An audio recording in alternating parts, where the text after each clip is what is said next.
On the 6th of September 2024, my speedrun partner and I hosted an It Takes Two race. This was a 1v1 race where both players join up in a lobby to race certain sections of the speedrun route, which we call stages. But we kicked off the entire race with a qualifier. For the qualifier, every participant runs 2 runs on a randomly chosen stage to set a time, and depending on their time, they'll get a better or worse placement in the bracket. On that day, we had 8 participants and rolled Depth Start as our qualifier stage. Depths is a stage with a very dark out of bounds, and that out of bounds is so dark it can become fatal. In fact, 2 of our participants didn't prepare at all and fell victims to the out of bounds, not finishing Depths once. But on the other hand, we had runs like this one.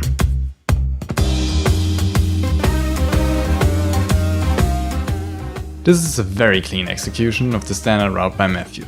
What makes this clean and how the stage will be exciting for the races is something I'll cover as things come up later. But Matthew's 17 and 90 puts him as the first seed for the bracket, with these being the times of all the others. And with seeding now done, let's get into racing.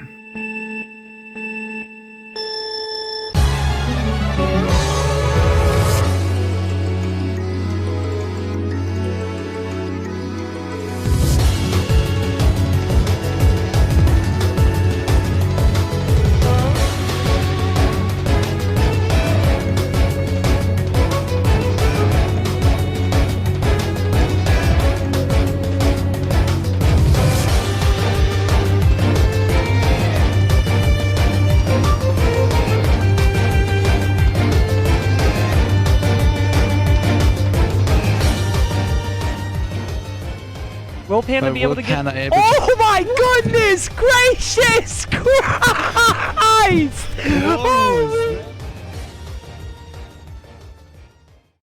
So, a match consists of a lower and a higher seed contestant. The higher seed contestant chooses one side of a coin, and the winner of the coin flip then chooses if they want to have character selection or first pick and ban on the stage selection. The player getting character selection then picks May or Cody, and at last they go into the pick and ban phase for the stages. Here the player with the first pick and ban goes first, with everything after alternating between the players. Now it'll be a best of 5 on every stage until one player wins 3 stages and with that wins the entire match. And now that you know how a match works, let's have a look at one. Sadly, the entire first round of the upper bracket and the first match of the lower bracket were stomps by the higher seed, so I'll skip them. But the second match of the lower bracket had moments that I want to share with you. Imphy vs Video Wave. Imphy was a pretty new player who has only played for about a month prior to the race, but he practiced up and participated anyways. Video Wave, on the other hand, is a pretty experienced player that was on a big break at the time, but we kinda talked him into this. I'm not racing, by the way. You're I'm not sorry. racing? I don't want to embarrass myself. I haven't played this shitty game in 2 years. You can still play, it doesn't matter. We have some very new players on here as well. Sure, I'll give it a go. Their match starts on Imphy's pick, Slippery Slope Start. This stage starts out with bonking your head into a wall and jumping at the same time to convert all your ice momentum into height. With that height, you land out of bounds and make your way downhill. To do that as fast as possible, you slide down the hill until you're at max speed. Then you start jumping as much as you can, because every landing into downslope will still give you extra speed. This speed buildup is the most important part about the stage. So important that the next jump is only possible if you build up enough speed. And if you fail, you'll have to take a long walk around the mountain. But if you make the jump, you can A, go in a straight line, and B, initiate another slide at a certain rock to convert all your vertical momentum into horizontal momentum, towards that void. Above that void there is some invisible terrain that you want to traverse. While you traverse the terrain, you need to avoid some areas to not softlock yourself or die and respawn all the way back at the beginning. But if you manage to dash over the terrain, fall and land on this platform, you win. And if you had the other player here, you could reset the checkpoint and load in the next area, which might give you an idea of how broken the actual speedrun is. But I said enough, let's enjoy this first stage between Imphy and Video Wave.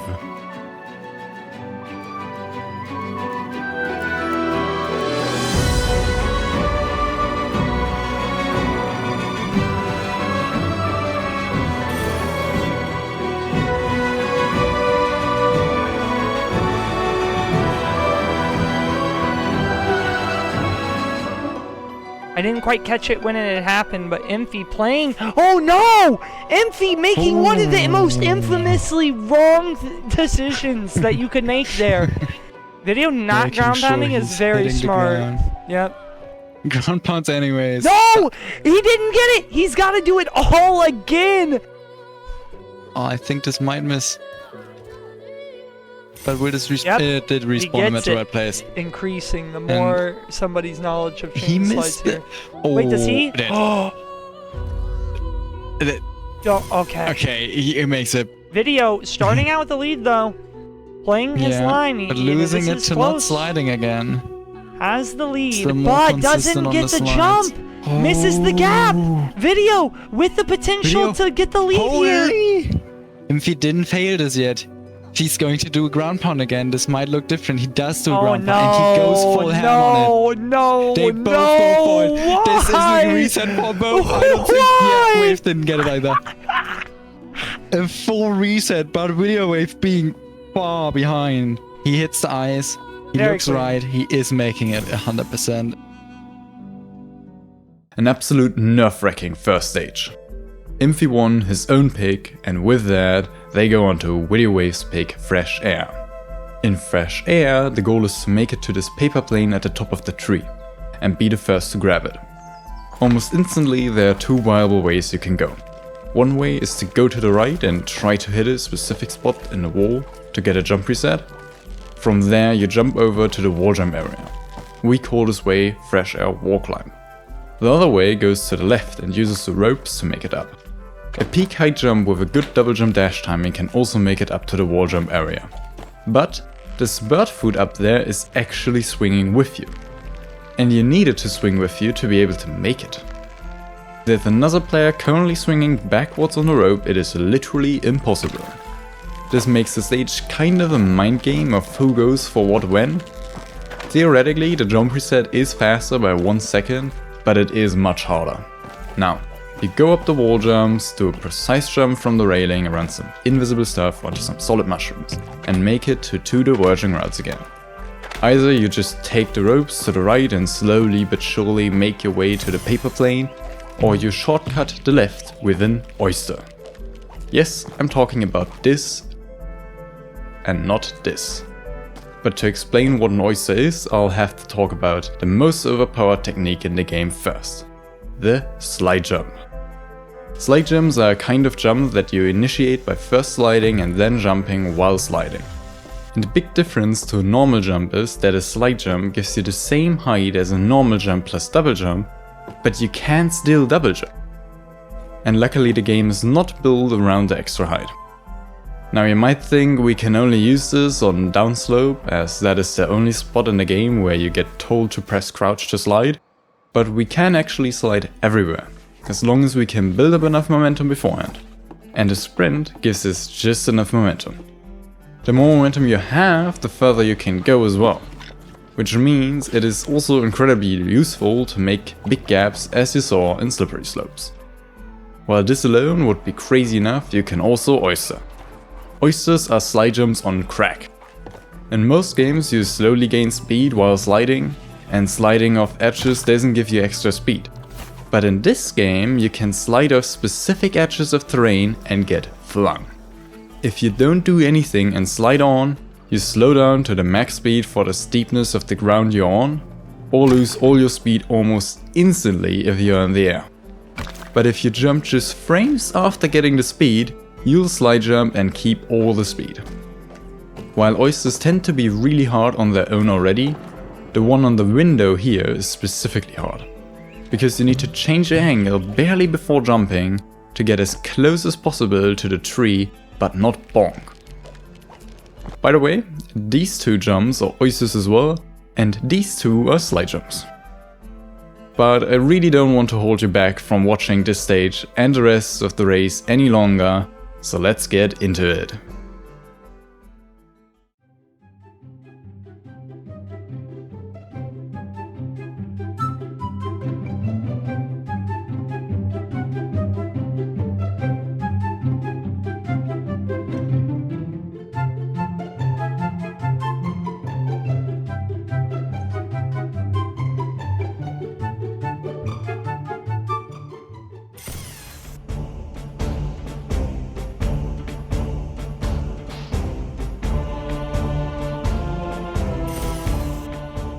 switched to ropes right as video got the reset, and video gets the reset immediately. Gets up again. Oh!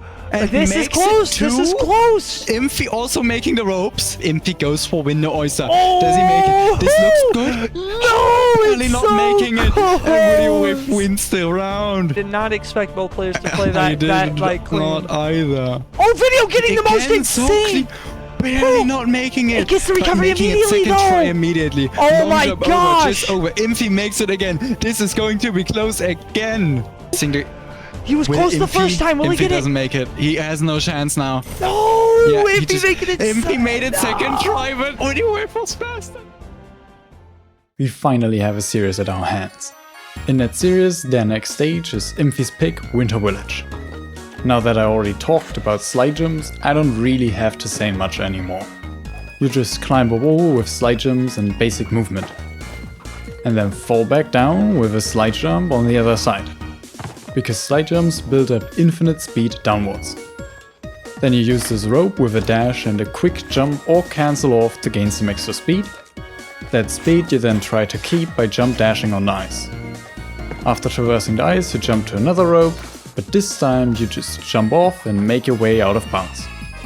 Now you do some easy jump resets to climb up the mountain, and at the top you slowly but surely make your way over the mountain to get to a cabin. For that you'll start a slide at the crest and go underneath a bobsled track. At the cabin you'll want to jump back in bounds through the floor.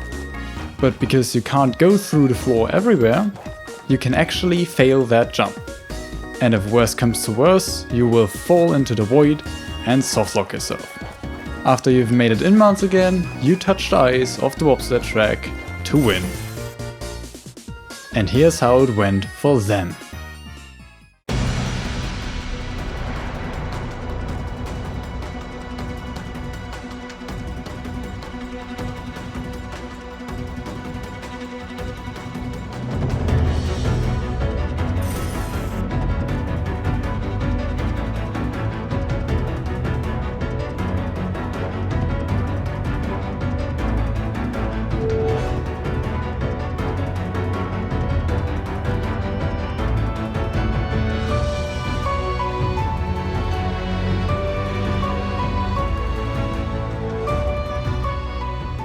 Take the slow and make it for sure. Oh, no! He didn't make it. No, Video Wave Video Wave Video Wave does the same.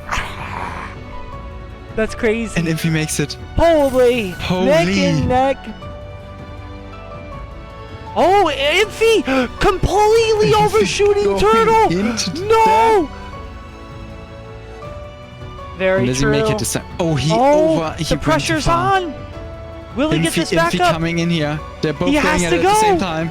Oh, Impy makes it in. Impy Impy finishes it. And he even made it inbounds. Just a heartbreaking stage. But they now head to Video Wave's pick, Turnup, or what you could also call it, Rainbow Road. Even though their very first round ended close, all the other rounds were decided by the execution of a single trick. So I won't cover this stage in more detail right now. Don't worry, you'll see the stage get destroyed later on in the video. Sadly, this was the last stage of the match, since Impy won Turnup 3-1 and with that also the match 3-1. So we now go over to the upper bracket round 2. The upper bracket round 2 starts with a match of two giants, Matthew vs Dory. These two are our main contenders for today's champion title, because they had the any % full game world record of It Takes Two, and on top of that still have the individual level world record of the first chapter shared. But Matthew is the highest ranked player on the It Takes One leaderboard as well. This is a point-based leaderboard for every solo area in the game. And every area that isn't needing one character's ability is also staged for this race. Although Dory isn't even close to Matthew on this leaderboard, they have a long history of fighting for the champion title of these races, and are the current reigning champion that wants to defend their title. But for this match, Matthew decided to make it even more interesting by swapping their characters. To understand why that matters so much, I'll tell you a bit about the usual speedrun. It Takes Two is a co-op game which requires one player to play May and the other player to play Cody. Throughout the game, both characters get powers and roles assigned, and most of these are broken in some way, which gives us a lot of character-specific tricks. For example, Mini Cody can go flying, May can scythe up walls, Y fly inbounds if you could fly out of bounds, just jump past the bull boss fight, kill a boss before starting the boss, cross a gap upside down, precise shooting, different precise shooting, clean vegetable movement, finishing the game without dramatic walking, and much, much more. Because of those many differences, people tend to main one character and have a main partner that mains the other character. Dory and Matthew are main partners, with Dory maining Cody while Matthew mains Main. But for this race, Matthew took Cody. While the physics are the same for both characters, the animations are not. But good players don't really care about that. What good players do care about is what side of the screen they look at.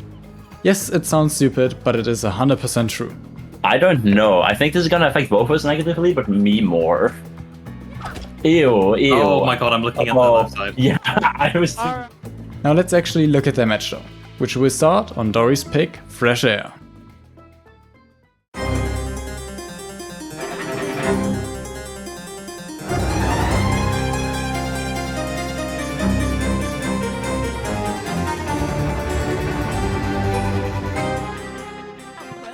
Matthew going for the oyster. Failing. Dory fails. fails. Failing too. Matthew hitting it second try and therefore getting the first round.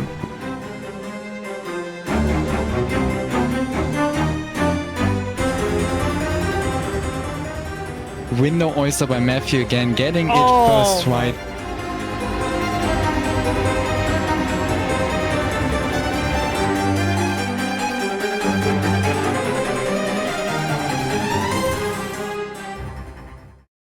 What high-level gameplay.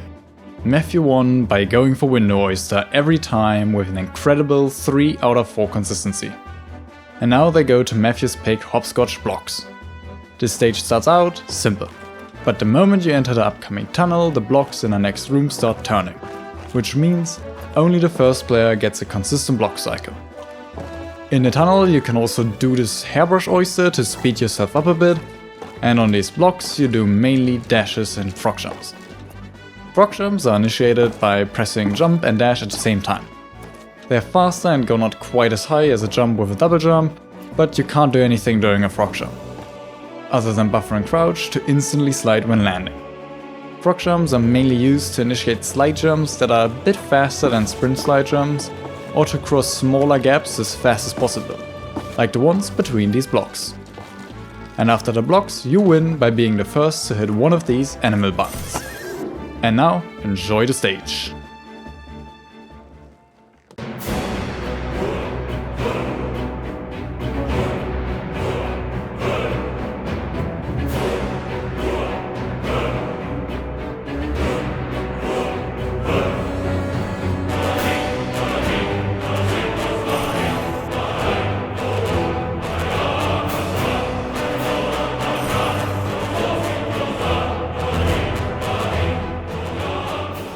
Oh, Matthew making a crucial error!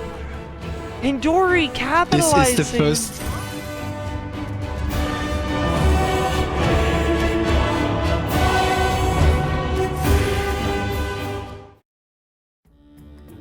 Again, Matthew wins with an incredible 3 out of 4 consistency on the hairbrush oyster. But now they go to another Dory pick. And this time there are no oysters for Matthew, because they head to Beneath the Ice Out of Bounds, or BTI OOB for short. This stage starts out with a proxy. A proxy is basically an unreasonable launch. There are different setups for different proxies, but every proxy is a launch. For this one, you go underneath an invisible barrier that is located at the surface of the water. Then swim into the open while holding jump to launch. When you press jump too early, you won't launch, and when you press it too late, you won't get enough height. Simple, but pretty inconsistent since you can't see the invisible barrier. After the proxy, you want to stay on a big invisible wall until you're fully out of bounds. There you make a way to some out of bounds water. And by doing the proxy earlier, you now have water storage that flings you to the surface of the water. Sometimes. Yeah, you kinda need to hit the water with a specific angle and set of inputs, but we don't know of anything working 100% of the time. But after all that BS, you can finish by ground pounding the button. By the way, this is what Dory said when picking the stage. You know what? I might win on RNG. Give me BTI. So let's see who RNGesus favors today.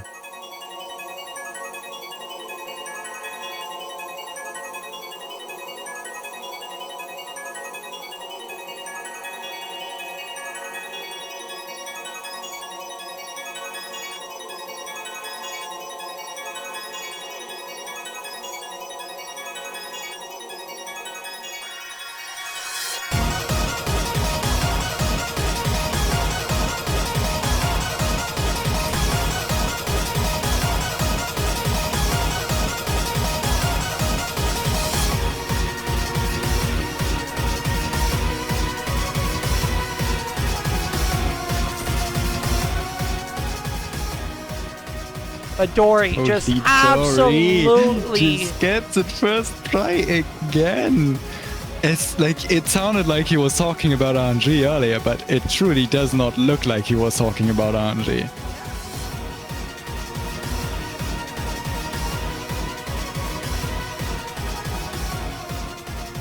Wait, Matt, wait! No, unlimited FPS would look way crazy, but I do think that Matthew, because of that teleport, is gonna win this round. Oh my.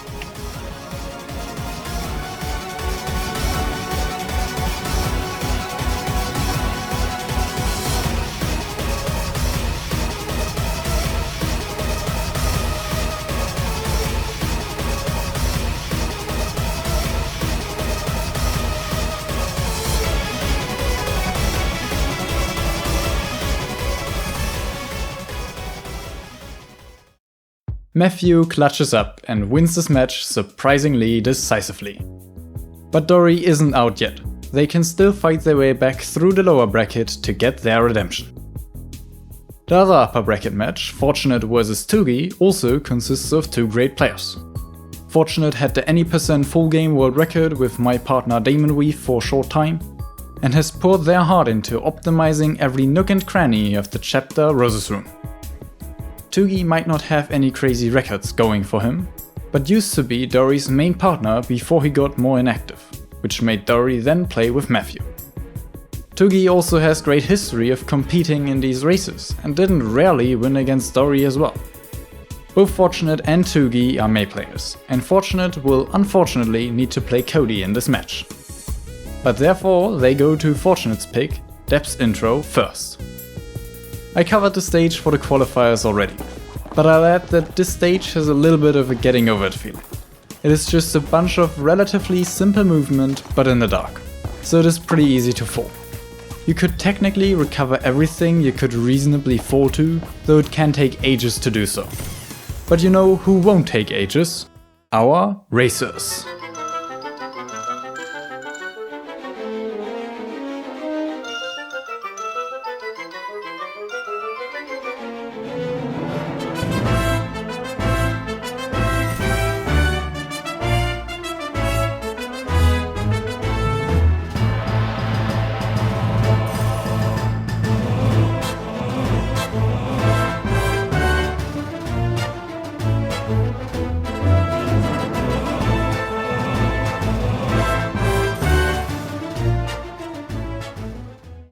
That was another pretty dominant performance. Let's see if Fortunate can continue his reign over Tugi on Tugi's pick, Winter Village.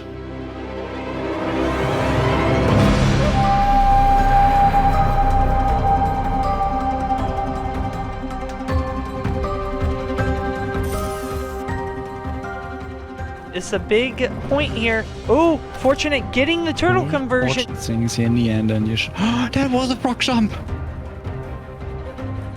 Holy shit. Yep. Fortunate's back up too. They're neck and neck into the jump reset. They're going up the hill, taking the forward route. Oh, Fortunate falling all the way down. Fortunate falling. Fortunate getting the lead with all the rail cancel momentum conversion. Yeah. But Tugi micromanaging his inputs. Anybody's game. Very close. The slide comes down to the speed. Fortunate, bad angle. Fortunate Tugi getting the worst slide. With the conversion. Tugi back up ahead. And Tugi may have just secured that. Cleanly. He gets inbounds cleanly. He gets the ice for sure. First try, 3-1. Wow. We have another series to watch. And with that, they move on to Fortunate's pick, Turnup. This time, I won't skip Turnup, so here's the summary. Jump, jump, and jump. Like slippery slopes, you gain speed with every jump while sliding downhill, so we jump the entire time. There's this one big jump at the beginning that skips a bunch of the track. The jump is pretty hard because there's a death plane to your left, and controlling yourself on a forced slide like the Rainbow Road is harder than usual as well. Generally, the stage is a minefield. You can lose all your momentum by landing on these spots, we call them untextured. If you do manage to avoid all them, you still need to avoid boosts as well. Why? Because they slow you down to the speed they would normally give you. At the end of the road, you'll encounter a road. Sadly, nobody picked a stage where I would have loved to explain how they work, so just look at that.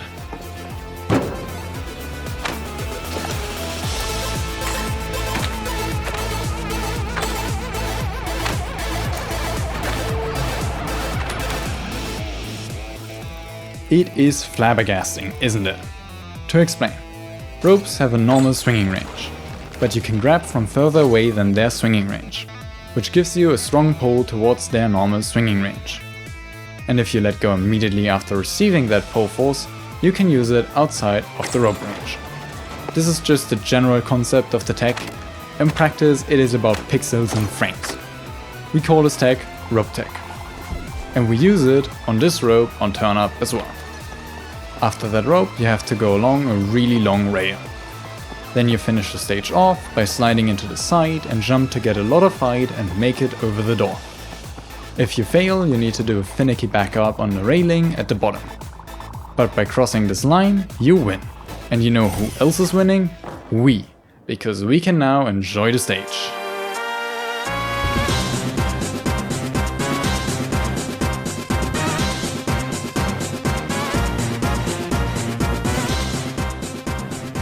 Tugi playing it like absolutely. Tugi is playing. Oh no! Right there.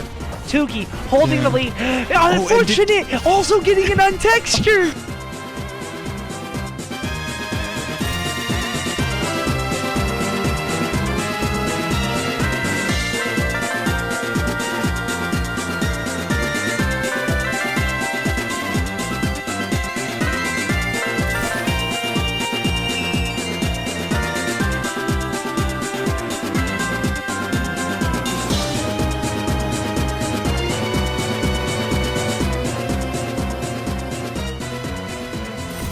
Closer than I would imagine it to be. Oh, Fortunate getting the most on!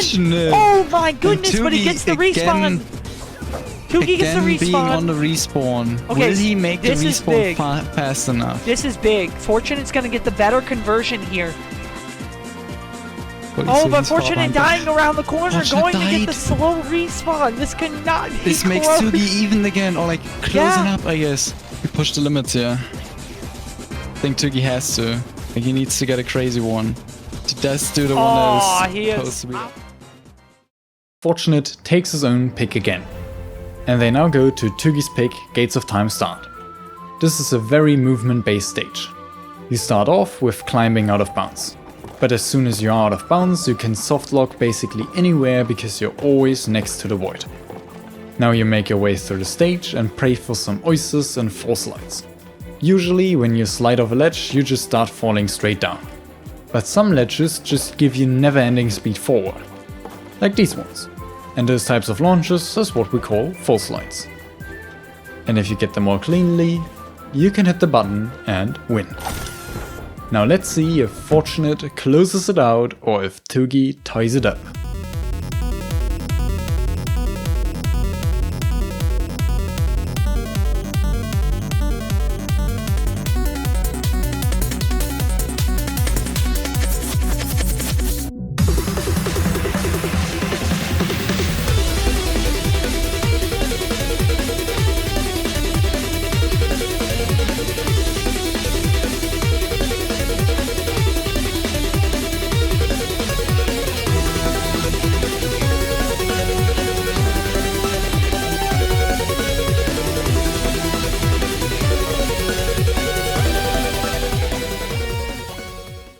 Quite dominating from Tugi there. But it was his pick. So will he also perform on Fortunate's last and deciding pick, Deeply Rooted Wall Climb? Deeply Rooted Wall Climb is another movement heavy map, just like Gates of Time Start was. But this time it is a lot of precise jumps. You start with 3 precise jumps onto a candle, a wire and an electric box. After that, you need to do a very tight slide jump where you need some extra speed from sliding to make the jump possible. But even after that, the space you land on is so tiny that moving any other direction than forward will have you fall off. The rest of this climb is smooth sailing though, until you're at the very end. The finish is a trigger all the way down there, at this black pipe. The fastest way to fall is a slide jump, because you'll build up speed infinitely, while a ground pound is just a set speed. Doesn't sound bad if there wasn't a death plane in your way. With a normal slide jump you die to the death plane, and with an oyster you go too far. So you want something in between to just fall all the way without cancelling your slide jump. And with that, I'm hyped to see our racers' precision.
About as close as you could have made that. Holy. But that was it for the second round of the upper bracket. Now we'll go back to the lower bracket. And there we have a giant versus a beginner. Dory versus Imphy. Dory just lost devastatingly against Matthew. If that gets to their head and they have a slip up or two, they could get into a very dire situation quite quickly. Just kidding, it went exactly as expected. Dory, as former world record holder, just won against somebody who is playing for just a month. So let's head to the next match, Tugi versus Panda. Tugi didn't get a beginner as his next opponent, as Panda is a pretty average player. But Panda managed to anyway scrape 2 stages off of Tugi, which is quite a notable achievement. I want to go to a more interesting match though, and the next match is the match between Tugi and Dory. A former duo now fighting against each other as they did many times before. They're currently at a perfect 50% win rate. So will Dory be able to stay in this to redeem themselves? Or can Tugi use his knowledge as Dory's former partner to abuse their weaknesses? For this match, Tugi plays Mei and Dory plays Cody, as they both prefer. This match is also where a new rule set comes to play. Because we wanted to hype these last matches up a bit more, the stage pool increased and we are doing best of 7s now. With this new rule set, we also got to a point in the race where players start trying harder, more unconventional strategies. And that is why I'm showing you a harder and riskier alternative ending for Dory's first pick, Winter Village. For this ending, you stay underneath the bobsled track, from there you oyster to make it to a part of the floor that you can actually clip through. But if you commit and don't make it, you'll soft lock. And with this new ending, this stage might be even more spicy.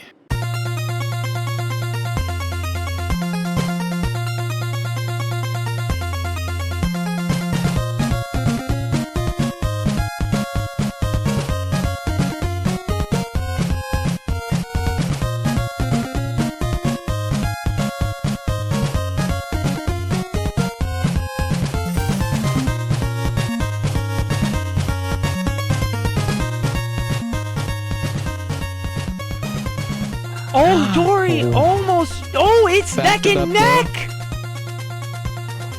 He's gonna make that better. Oh, Oh, that looks way better for Dory. Tugi.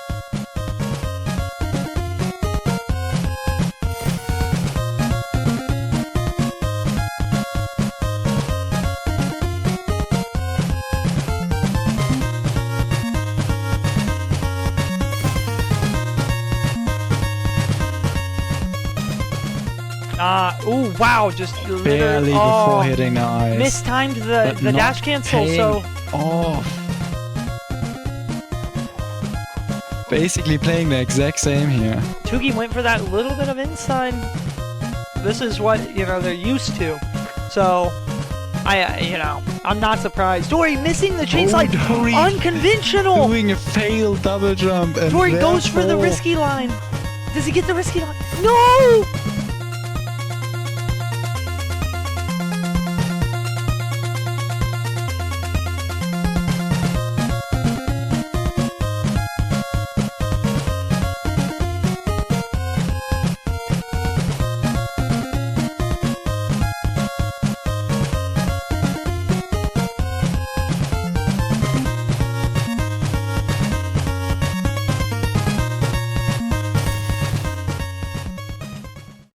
Sadly, Dory wasn't able to pull off the ending once.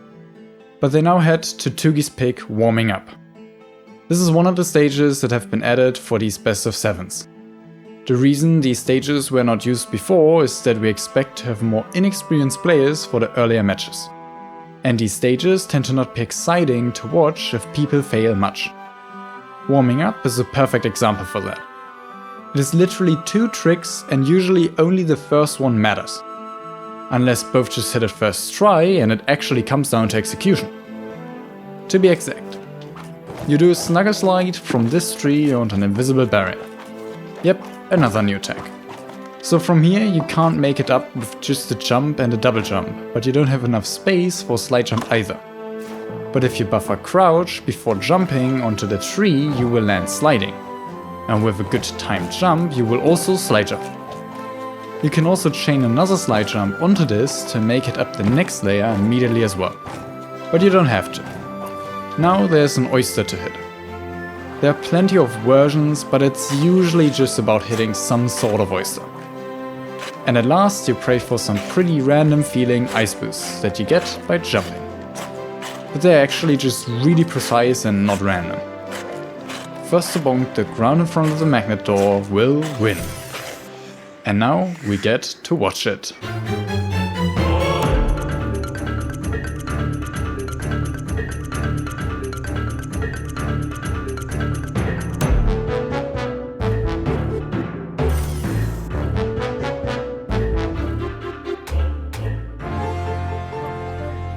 Both getting it, but Tugi not chain sliding.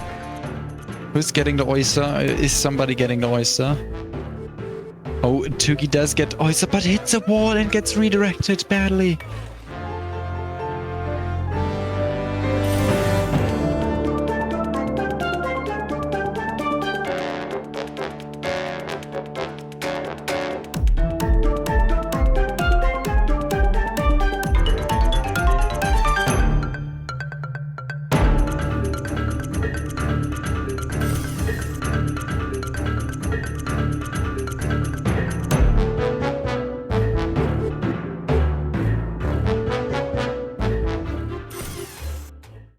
These picks just aren't working out, with Dory winning on Tugi's stage.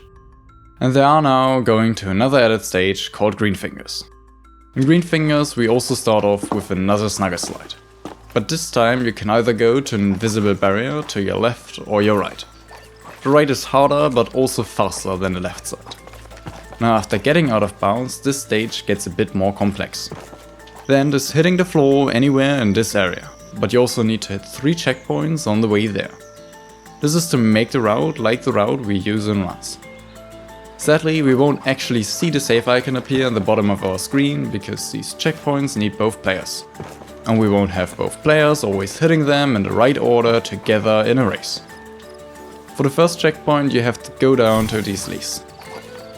Then you go back up and continue on a path that always stays close to the inbounds area to get those checkpoints. The next checkpoint is over those rose bushes on the bricks. Now you make your way along the rose bushes and then a brick wall, maybe even with some full slide speed. After crossing a trellis, you hit the last checkpoint by jumping onto an invisible wall next to the pot.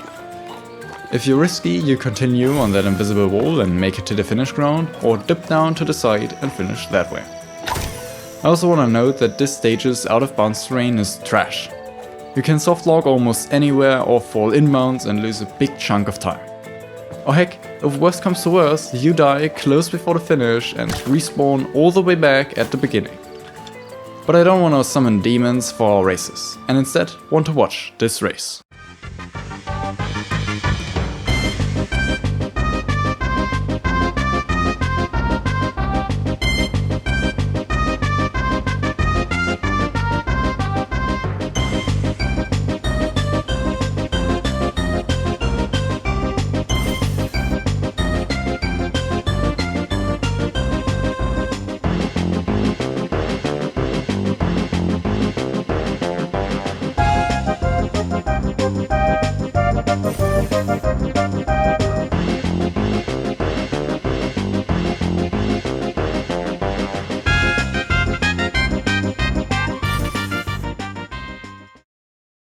Dory's snugger slides are just more consistent than Tugi's, which wins them another stage.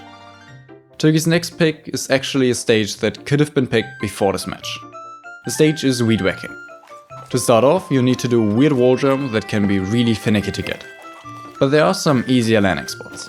And after that, you'll build up some speed to make it over again. But if you don't have enough speed, you can still try to oyster over. And in the worst case, you need to go out of your way to make it back up. After that, the route uses a vast amount of different techniques across uncooperative terrain and unloaded water that still kills you. But you don't have a respawn point, so you just respawn in place. You actually need to die once and abuse that respawn in place.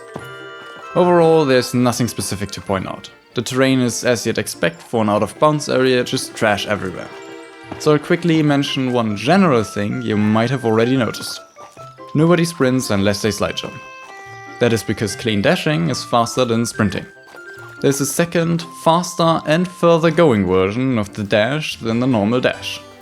You get that version by timing your second dash at the end of your first dash. That's why we call them time dashes. You can also perform them the moment you land on the ground out of an airborne state.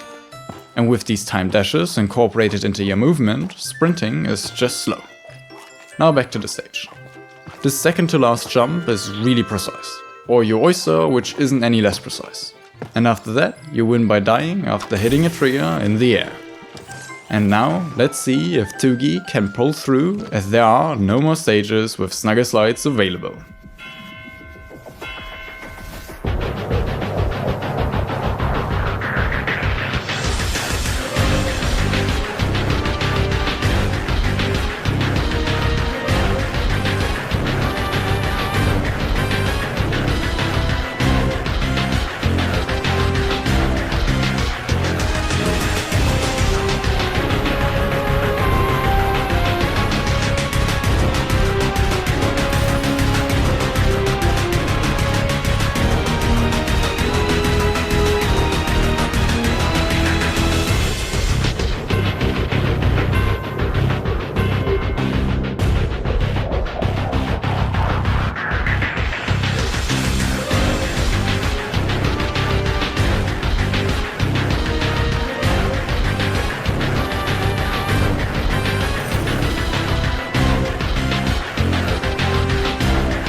Match point for Dory. But sadly, the footage for the first round and start of the second round of the next stage, Gates of Time, are gone. Tugi softlocked themselves in the first round, which means Dory is ahead by 1 point.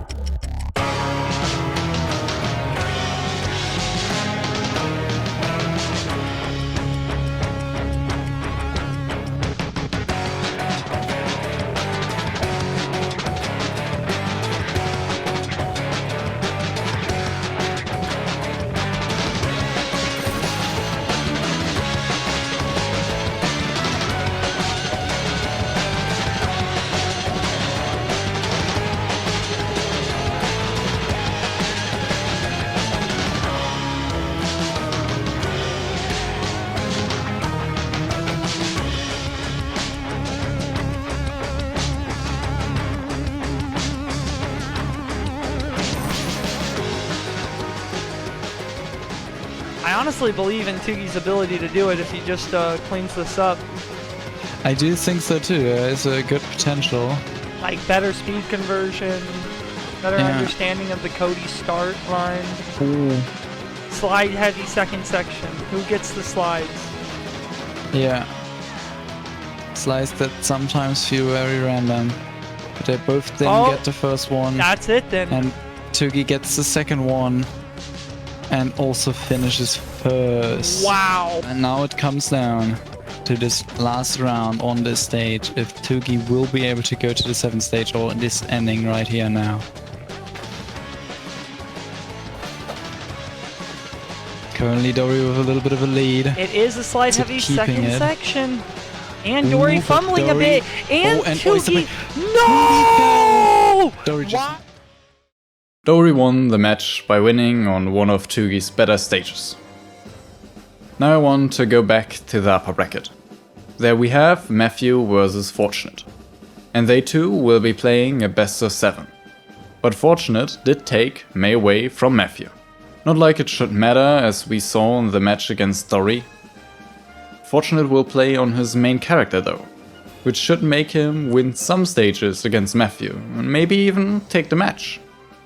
Let's see if he can compete with Matthew on Matthew's first pick, Turnup.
Matthew is just a goat on Turnup, but Fortunate had his moments. And I'm sure Fortunate will do better on his pick, Wasp Out of Bounds, or Wasp OOB for short. This is another one of the added stages. As the name implies, you're instantly going out of bounds. But this jump around that corner is actually quite tight. And to make it easier, you can do a long jump. Yep, another new tech. A long jump is just a coyote jump out of a timed dash. In case you don't know what a coyote jump is, nowadays developers give you a tiny window and that you can still jump after you walked off a ledge, called coyote time. This tends to reduce frustration. And It Takes Two has this mechanic as well. So a long jump is a dash off a ledge to go as far as possible in that tiny window and then jump while you're not on the actual ground anymore. This is only very rarely used, but it makes this jump just a bit easier. Now it is really dark again and you do some simple movement until you get to these oysters. Yes, people just hit multiple oysters in a row with barely seeing. The oysters aren't too hard, but it is still pretty impressive and actually not needed to finish. After those oysters there are two ways. The old way, using a jump reset and a wall and then a long jump to make it to the finish.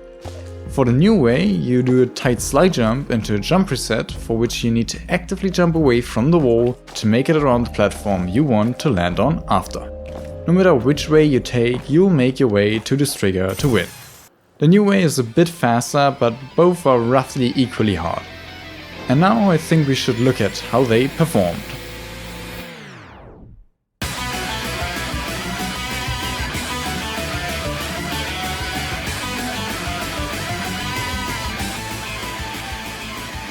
I know Matt is familiar with it. He could be going for it. He is going to go for it. Does go for it. And he does get it! Like he and made it, and Fortunate didn't even make the other strat, and with that, that's the first point for Matthew here.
And it will come down to the winners again.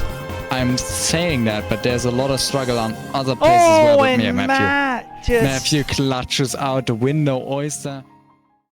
Fortunate almost stole the win for that stage.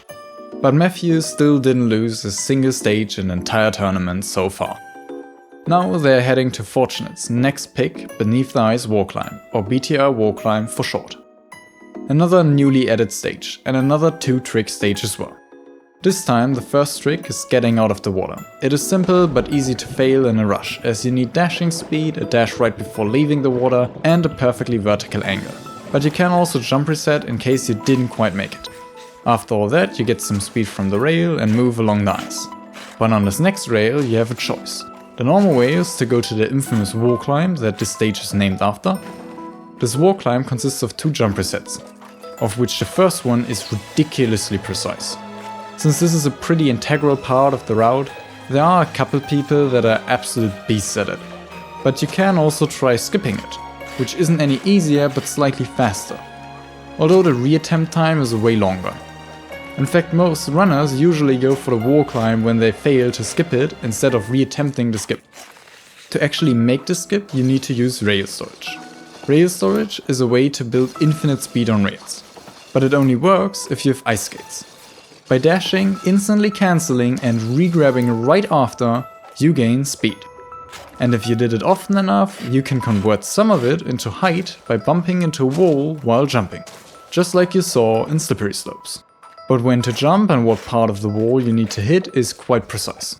And doing it with crazy speeds isn't making it any easier. Your rail speed will also stay as high as it was when you left the rail, as long as you aren't touching rails without ice skates. By the way, touching the surface of this water is the goal for the stage. So let's have a look.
That was an incredible use of rail storage. In case you didn't recognize, Matthew built up rail storage in his first attempt and went to the wall climb anyways. But in his second and third attempt he didn't need to build up speed anymore and just went straight for the skip. Overall, Matthew won without losing a single stage again. But now, let's look at what might be the closest, most exciting match of this race. The lower bracket final. Fortunate versus Dory. Both of them are on their respective main characters. Both won against 4th place Tugi, and both lost without winning a single stage against Matthew. And now they're fighting for a rematch against Matthew. Maybe Dory can overcome Fortunate and strengthen themselves to then even win against Matthew.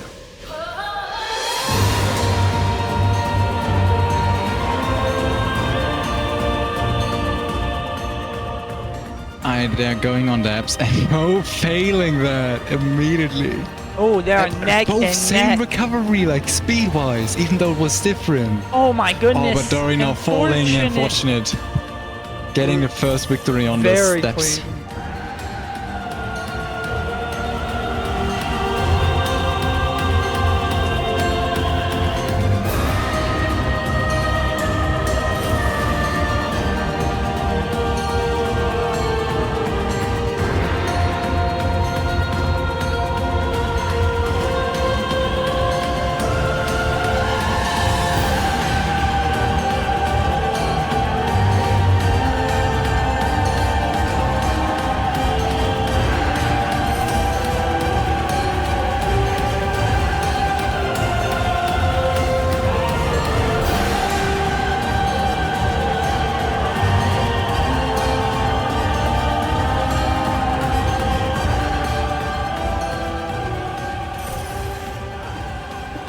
This is close. Coming down to the slide jump over the window. Dory is ahead and Dory that was a clear landing first by Fortunate, making it a 3-2 for Fortunate. What a finish. Fortunate won his own pick. But now they'll head to Dory's pick, Biting the Dust Wall Climb, or BTD Wall Climb for short. And even though this stage is one of the ones added later on, I technically don't need to really say anything. The beginning is quite precise, the slide of the tire tends to feel a bit random, and then you get to the big wall climb. Whenever you now fall, you fall all the way down. Most of these jumps aren't too hard, but some aren't really that easy either. After going along a beam, there'll be two ways. One usually nobody goes for because it is a really hard and volatile oyster at the end of this entire climb. And the other way includes a slight jump into an airstream for some extra momentum. The stage ends on the graph of this tube. This is now picked by Dory, and Dory is not currently actually holding the ITO, but he is holding the ITO without an oyster in the end that only one person has done an ITO with and beaten those times, and is with that like the best currently best BTD player currently, really, considering that he has like the most crazy time without implementing a strat that is. Yeah, this is arguably, if anybody's stage, Dory's stage. Okay, Dory, you gotta go grab the hose though.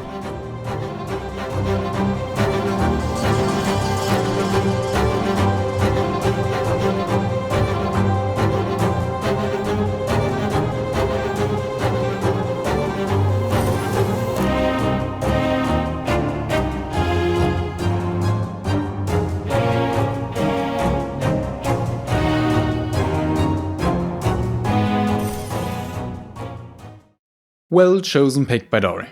Now they'll go to setting the stage. This stage was actually available the entire tournament, but nobody picked it. And for the stage, I really don't need to say anything. Minigame banner is the finish, and this is how it looks overall. It is the shortest stage we have, and with that, let's get back into the match.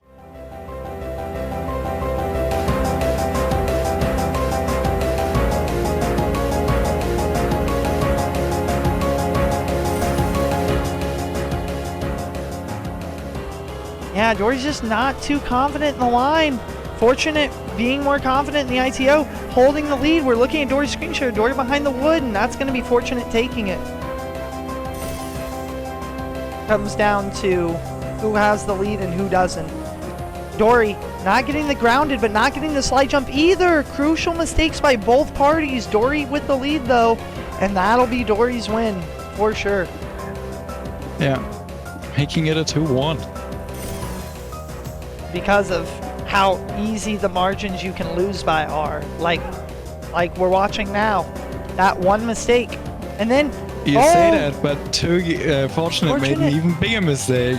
That is true. With that, it's tied up into a 2-2-2. Oh, that is...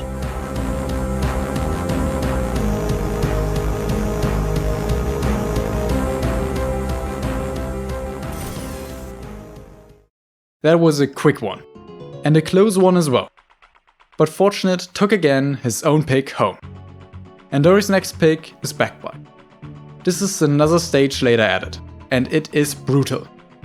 Every single part of this stage is incredibly nuanced. First, you need to get up to some rails, for which there are plenty of ways to do so. Some precise and some slow. Now on these rails, the goal is to go backwards. After the tunnel, there's another rail section. And the finish is a platform in the back of the room. But dying after going far enough just teleports you to it. And now I tell you a couple things that make it hard.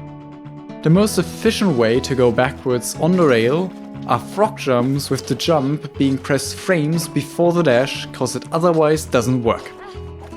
This tunnel entrance can go wrong in a million different ways, as your camera gets flipped to then somehow die to the death plane or reland on the rail and get pushed out again. I think the best way to describe how hard it is by telling you that there are still people that have speedrun this game for years now and still don't do this route in their runs, even though it is within the first 4 minutes of the run. Okay, but now, I talked about every stage of this race and won't interrupt this match anymore.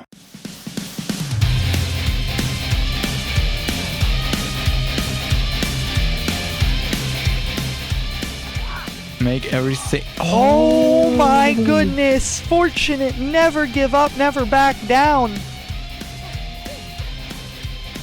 Oh, Fortunate. Fortunate does Fortunate. look like he is struggling Oh, hard. Dory! Dory did the same thing again. Oh my Fortunate gosh! getting back on this. We got a match! We got Giving it his best attempt again. Being so close. No, Fortunate, you gotta die, you gotta die. Yeah. They Guys, both go just to aren't the dying. middle. Dory finally dies and finally spawns back at the platform and Let's wins this go. first round of Backbike.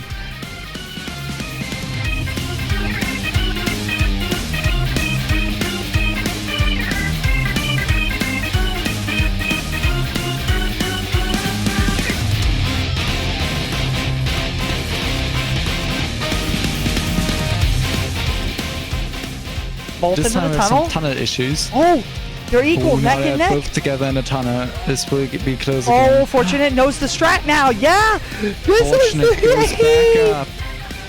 He But didn't that do wasn't it. far enough. He didn't know. Wasn't far enough. You gotta go out towards the rail and die. You cannot die towards the wall like that. That is not within the volume. That is... And knowing the volume here can be really beneficial. Yeah, they need to not die towards the wall. That's not gonna work. You can't land on that. It isn't a thing you can jump onto. Yeah, trying It's to not a use safe way death that warping. exists that way. Yeah.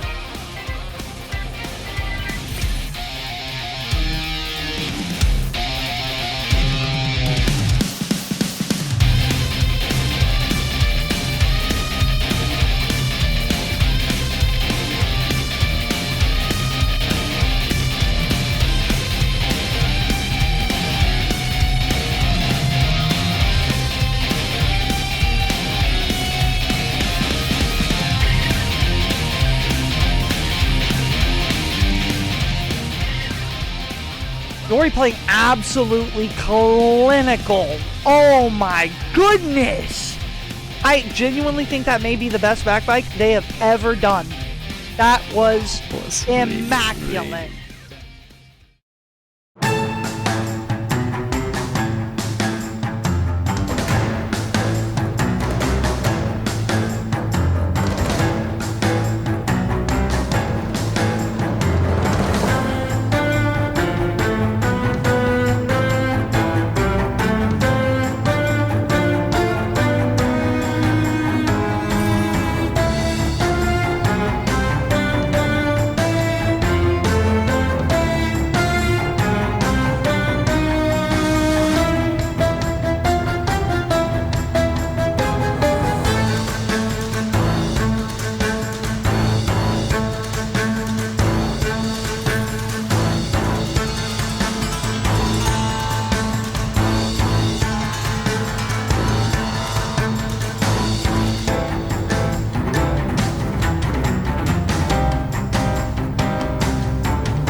Is that It's so Dory- together. I think Fortunate Pat.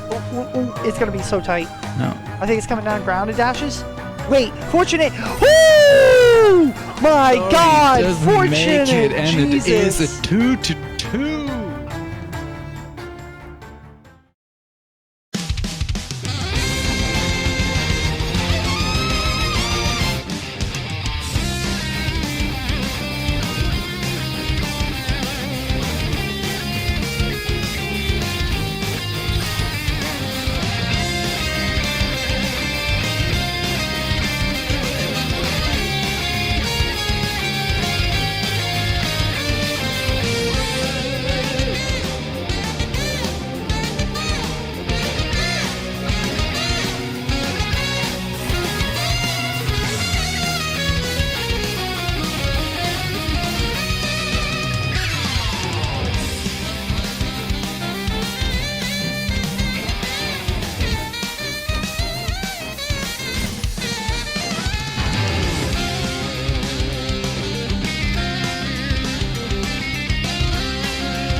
Three to 3. Matthew and Dory are going all the way to the 7th stage, Slippery Slopes, for the rematch against Matthew.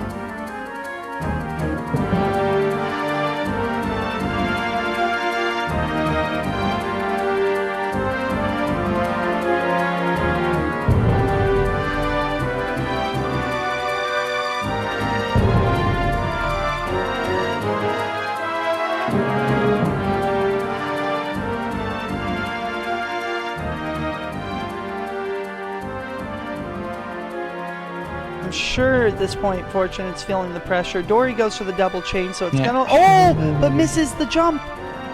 Yeah, that's not making it. Oh, no! They're gonna need to go around and...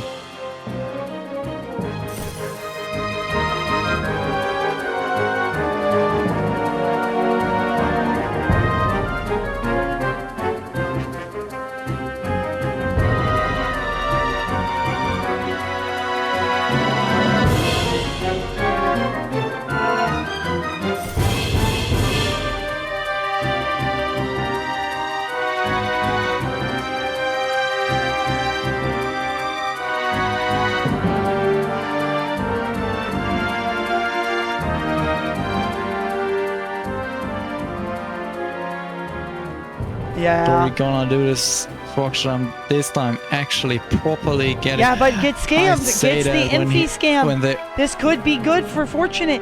No conversion from Dory. No momentum. If Fortunate can get this. Holy! This is down! Oh my goodness. It literally... Are they both hitting the ice? It's insane. Oh. They're both hitting the ice. I think Fortunate's too, We're watching Dory's side. It's very likely that this was a tie just because of the fact that they're both living on two completely different places on the Earth. One living in America and one living in Europe. The desync is pretty high, and therefore there's a very big margin of both of them winning on both of their sides. Yeah. If it had been any more closer to landing together on any one person's point of view, then it would have swayed in anybody's decision. But yeah, it was way too one-sided on both sides to not be a tie. But with that being said, Fortunate playing a very strong attempt here. Dory getting the double jump. Couldn't even be any closer. It's coming down to the final chain slide again. Will Dory get scammed? Will Fortunate get the same momentum they had before? Fortunate gets scammed. Oh my! Oh, Fortunate! No! Oh. Not what you like to see. This is just ridiculous how many people have gotten launched forward off of that rock. Actually crazy for today. It's insane. Holy. Alright, having yeah, good no angle momentum. there. No momentum. Yeah, But good. Dory. Good. Getting the good conversion by... Oh, this is exactly what you wanted to see from Fortunate. This is not a right side though, so Dory will catch back up and this will be even again. Or at least very close to even, coming down to the last slide here again. Will somebody get scammed again? Oh my goodness, Fortunate going more left. I like it. A redirect. Yes. Fortunate being a little lower. This is good for Fortunate. This is really good. But Dory getting the better conversion. There, but Fortunate is higher up. Yeah. Fortunate is moving forward. This is Fortunate. And they just need to hit the ice. Dory gave up. Oh, he missed the ice. Fortunate. Oh my God! Ground pound, Fortunate. Don't give up. Ground pound, Fortunate. Ground pound. If Dory wants to run it back, I'll allow the run back. But otherwise, this is definitely a considerable Cody win. To be fair, you never want to win because of. You want it to feel confident, you know? Like, if you really do think you can just win the stage, just go again. Like, it's not a big deal. Yeah. Yeah, having to make those tough calls. This is way more clear as long as Dory... Oh, the conversion. Oh, but Fortunate, same exact mistake. Yeah, this is gonna look... This is gonna be a victory for Dory, pretty sure. Fortunate. God, why is it always so close? Nah, Dory just got ice. Yeah. Unfortunate missed it again. And with that, there is no doubt in who is winning this one.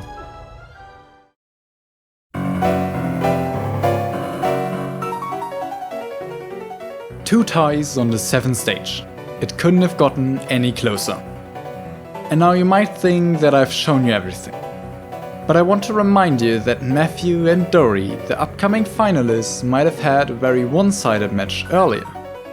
But this final is now played under very different conditions.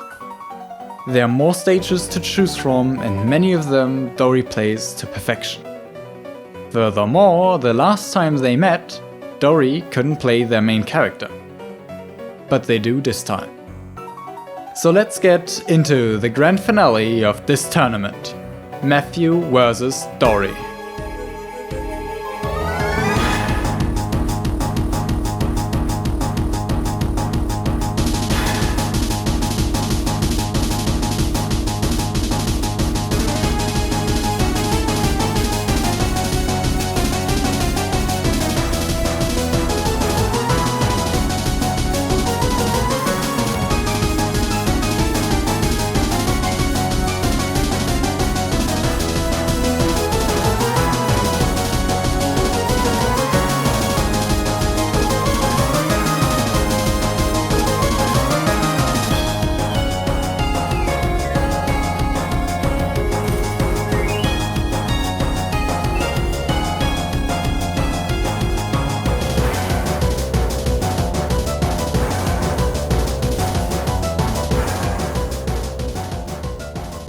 Wait, does he get the ending? He doesn't get the ending! He chokes and he loses some prize! He loses! First stage taken all of Matthew!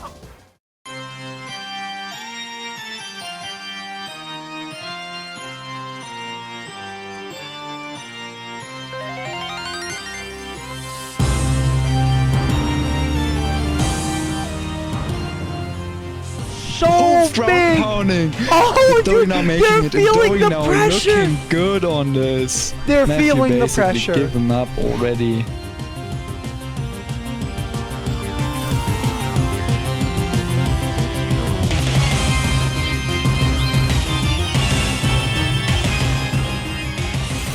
Playing their map pick exactly how you would intend the map pick to be played dominantly. Yeah. Now Matthew actually also got up. Matthew With them, competitively but- keeping up. Dory missing a time dash. All coming down to this conversion. Oh, both players failing the slide. not getting okay, the now slide. it's ice speed. Who is gonna get Oh. ice speed? No, the full slide. Better on Matt, but it does come down to ice speed still. Oh, and Dory bonking the Dory tree, bonking. and that it will Do be. not- Oh, wait, Matthew! also riding hit. What snow! is this round? Oh my gosh, that could have been Matthew has a literally very anybody. big lead though. I don't think the ice speed will make this happen for No. Dory here. It would be kind of crazy going reverse sweep into reverse sweep on these two stages that are both like then won by the person not picking them. And they again both got up, both cleanly. This time Matthew even being a little bit closer, but will one of them get the oyster this time? Oh, they both are Matthew clean gets with the it. oyster, Dory Yep, gets the oyster Dory as well. gets a better Matthew gets conversion. a forward oyster, Dory gets on the ice faster. Dory is a little ahead here. Dory bombed But the tree ice though. speed of Matthew is a little better. Yeah, Dory 40 there, bombed like tree. neck and neck. This is not good. This is not good. Who's screen sharing? This is not good for Matthew because we're watching Matthew, but Matthew gets it. Oh Okay, my Matthew won god! because of ice speed. He got the ice boost! I was saying that the last match between Fortunate and Dory is gonna be the most fun to watch, but this is crazy as well. I Okay, cannot Dory quickly quicker, and with that, I could not probably believe gonna be that the stage Matt did win that. here, but theoretically Matthew could still like get the oyster straight Oh, down Dory to totally the ice. missed it. Yeah, Oh, he that's- tries. but Matthew went for it, but Matthew didn't hit it. Oh man, if Matt actually would have Oh. gotten the oyster to the ice, that would have been one of the fattest upsets I've Dory ever seen. is now 2 points ahead That- on the stages in general. That is huge. It is crazy. That is huge. Holy. I can't believe what we're witnessing right now. And this is a Matthew pick, but Dory did not look bad at this. Oh, I was gonna backbike say, whatsoever. Dory looked spectacular on And their Dory last again, finish. like just Oh my he is still goodness. looking spectacular. And Matthew, even though he's Oh my even though he went God. for the table stretch, he didn't fully manage to get it. And with that, Dory is getting his first point on this backbike. Holy. There is momentum shifted. There is Oh, energy Dory in picked the wrong air. bike there. Okay, but will Matthew play this cleanly? He picked the stage, so Ooh. it assumes Oh. that is not cleanly. Oh, wait. It They could are come neck down to and the neck. death. It could literally just come down to the Dory death. so far playing a little better. Oh, Matt knows the better death warp, and they did it tied.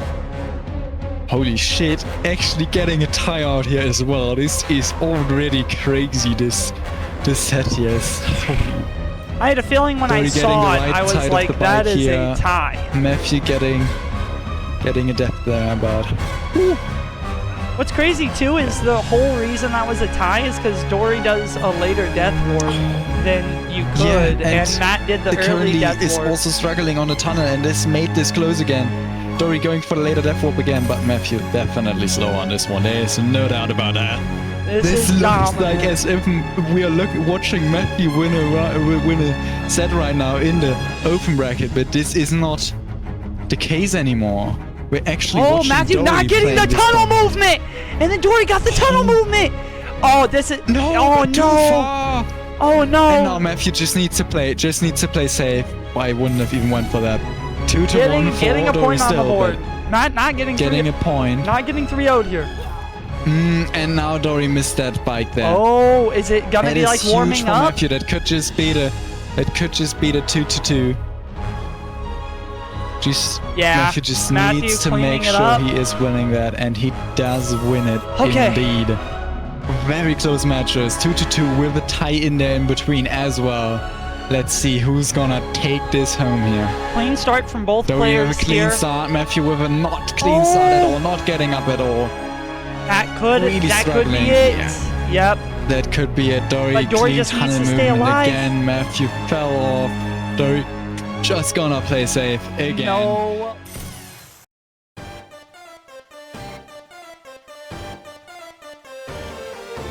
Now we get into BTD, and we already said Dory's BTD is crazy, but we are looking here at only one person that actually beat Dory's ITO with the one new strat, and this is the only person that really could compete in this tournament. And let's see if that one strat will be enough for Matthew, because Matthew's still a little less clean on all the rest. As you already see, Dory is ahead. Let's see how this goes out. Dory ahead, as expected. And now here comes. Matthew's gonna go for the strat. Lining it up, missing it. Dory just plays his standard clean gameplay there.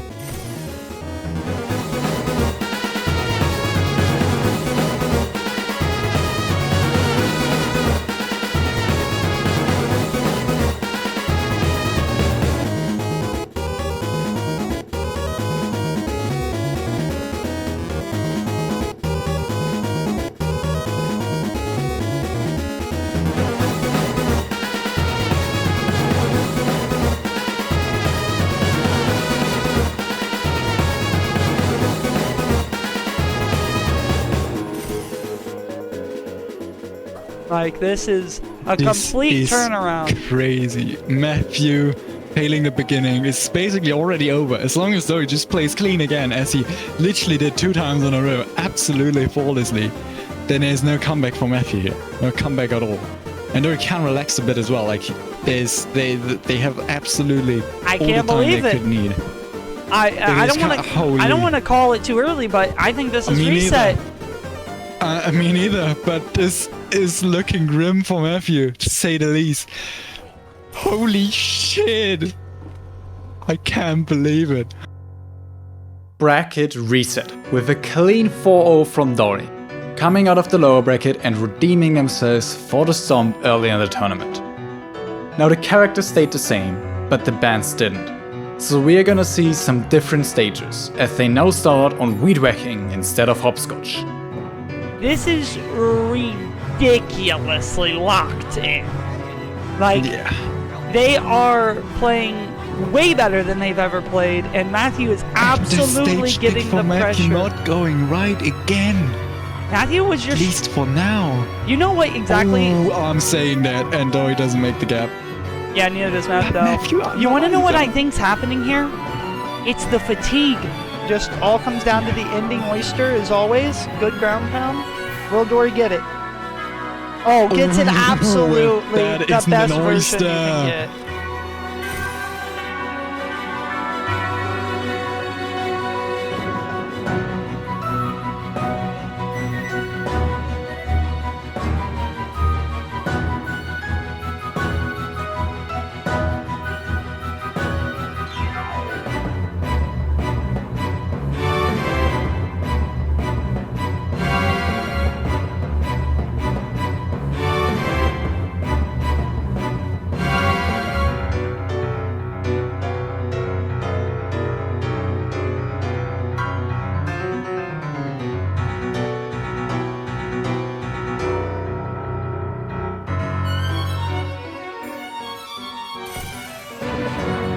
Both players having opportunity to improve here and further their lead into that mid-game.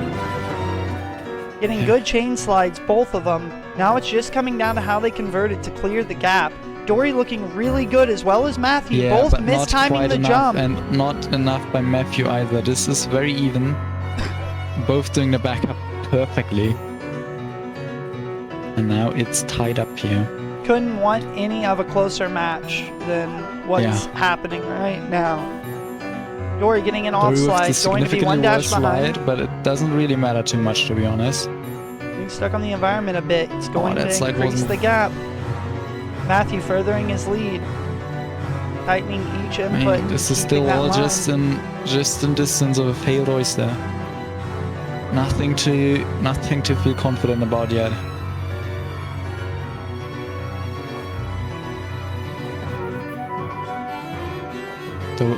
Matthew going very far out, Dory going way closer in, catching up just a tiny bit. Oh no, but Dory going too low and getting the double death. With that, it's a 2-1. But Dory does have potential to get this stage 4. Yeah, I was gonna say Matthew is just completely trolling. It ends on enemy spawn, my brother. Ooh, Dory Matthew with an extremely good start. Let's see if we can hit that the is chain actually the slide. start you would want to see by Matthew here. Chain slide is there as well. But the big question is... Good speed, a good angle, good timing. This is such... that didn't make it, I would have been very surprised. Dory doesn't make it.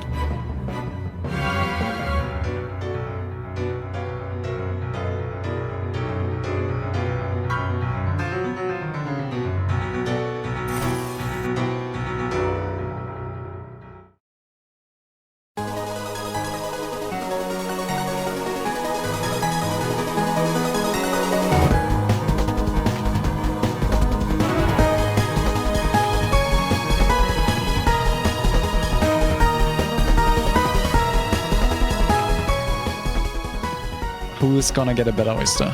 Who's gonna get an oyster in the first place? Oh, Dory does get an oyster. It's just such a clean play. Hard to really compete with once you're equal and you don't Again, get it's double makeup by both got up. Oh, failed time dash by Matthew. Great oyster. Yeah.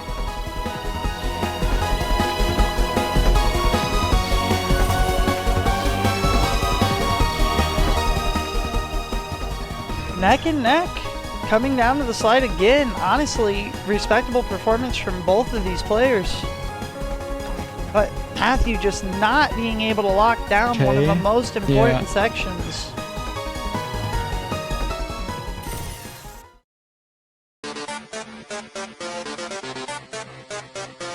Depths is something everybody needs to do in their 4 games, but even though you're always there in every 4 game, or almost every 4 game, Matthew performed insanely well on this qualifier. Well, I was gonna say, let me tell Dory you, there's no 2 bigger people that do like depths and sheds than these 2 right here. Yeah, in the span of literally 19-20 seconds, we looked at like switching the lead off literally multiple times. Yeah. Both players tied here. This time Matthew being slightly ahead. Ooh, now getting a lot more. Dory being tilted already, moving his camera around, and that being a 2-0 now. Definitely performing very well. Dory able to apply the correct pressure, but just not able to lock in each part of the movement, which is giving Matthew just that slight advantage. Good rope too. Very clean by Matt on this stage pick from him. Yeah. I think we might need to practice Backbike, Matthew. I'll say it. I think we might be the worst 2 players at that split. Holy shit. Yeah, that wasn't very good. That was really embarrassing. Backbike, run it back. It's so winnable.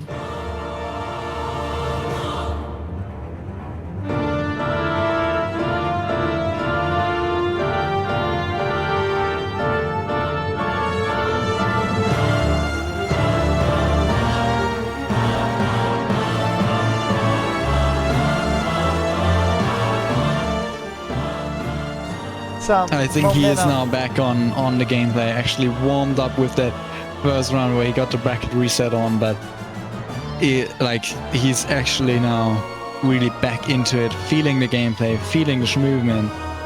Like even that tunnel, and the entrance not being cleanly, but knowing what to do out of that with the movement on keyboard. Yeah, I'm not gonna lie. It isn't like Matthew picked stages that Dory is feeling comfortable at.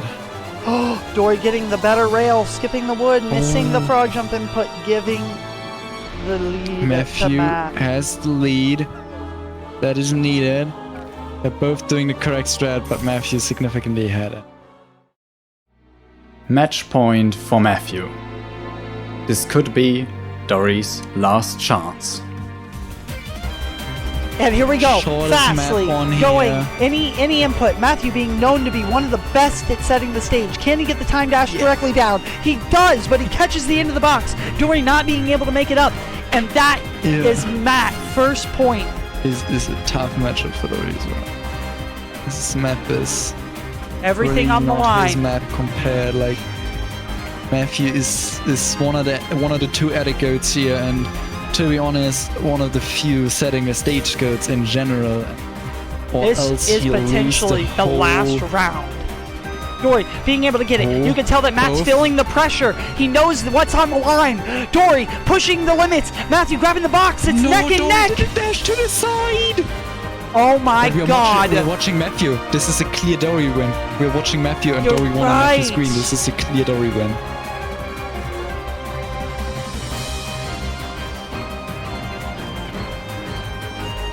This one is another close one. But yeah, actually Matthew going for the safer ground pound and making it cleanly and Very making it to clean ground 3-1. Dory got us to the bracket reset, but sadly couldn't win this time.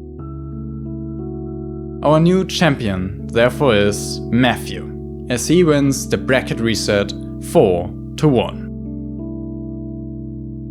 And if you want to watch more of these races, there'll be another pre-split fiction hype event hosted on the 1st of March on my partner's Twitch channel, twitch.tv/DamonWeave. The event will start with a quiz show at 6 PM Central European Standard Time and will follow it up with a race at 7 PM Central European Standard Time. If this video gets enough traction, I might consider doing another video on that race. You can also follow me on my Twitch channel, twitch.tv/Argros, where I stream more It Takes Two and soon Split Fiction, mostly on Mondays and Fridays.